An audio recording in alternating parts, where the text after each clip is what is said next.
हरिओम तत्सत। SP zone channel में आपका हार्दिक स्वागत है। प्रस्तुत है एक दिल को छू लेने वाली प्रेरणादायक कहानी, मजदूर के पुराने जूते। एक बार एक शिक्षक अपने एक युवा शिष्य जो संपन्न घर से संबंध रखता था, कहीं टहलने निकले। उन्होंने देखा कि रास्ते में पुराने हो चुके एक जोड़ी जूते उतरे पड़े हैं, जो शायद पास के खेत में काम कर रहे एक गरीब मजदूर के थे, जो अब अपना काम खत्म कर घर वापस जाने की तैयारी कर रहा था। शिष्य को मजाक सूझा। उसने शिक्षक से कहा, गुरुजी, क्यों ना हम ये जूते कहीं छिपा कर झाड़ियों के पीछे छिप जाएं।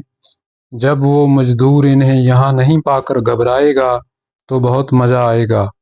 शिक्षक गंभीरता से बोले, किसी गरीब के साथ इस तरह का भद्दा मजाक करना ठीक नहीं है। क्यों ना हम इन जूतों में कुछ सिक्के डाल दें और छिप कर देखें कि इसका मजदूर पर क्या प्रभाव पड़ता है। शिष्य ने ऐसा ही किया और दोनों पास की झाड़ियों में छुप गए। मजदूर जल्द ही अपना काम खत्म कर जूतों की जगह पर आ गया। उसने जैसे ही एक पैर जूते में डाले, उसे किसी कठोर चीज का आभास हुआ। उसने जल्दी से जूते हाथ में लिए और देखा कि अंदर कुछ सिक्के पड़े थे। उसे बड़ा आश्चर्य हुआ और वो सिक्के हाथ में लेकर बड़े गौर से उन्हें पलट पलट कर देखने लगा। दूर दूर तक कोई नजर नहीं आया तो उसने सिक्के जेब में डाल लिए। अब उसने दूसरा जूता उठाया, उसमें भी सिक्के पड़े थे। मजदूर भाव विभोर हो गया, उसकी आंखों में आंसू आ गए। उसने हाथ जोड़कर ऊपर देखते हुए कहा, हे भगवान, समय पर प्राप्त इस सहायता के लिए उस अनजान सहायक का लाख लाख धन्यवाद। उसकी सहायता और दयालुता के कारण आज मेरी बीमार पत्नी को दवा और भूखे बच्चों को रोटी मिल सकेगी। मजदूर की बातें सुन शिष्य की आंखें भर आईं।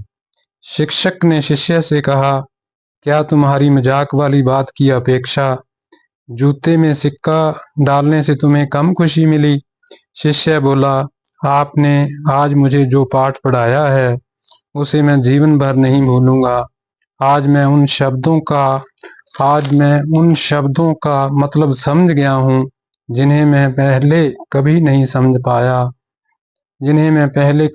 समझ पाया था कि किसी से कुछ लेने की अपेक्षा कुछ ना कुछ देना अधिक आनंददायी है।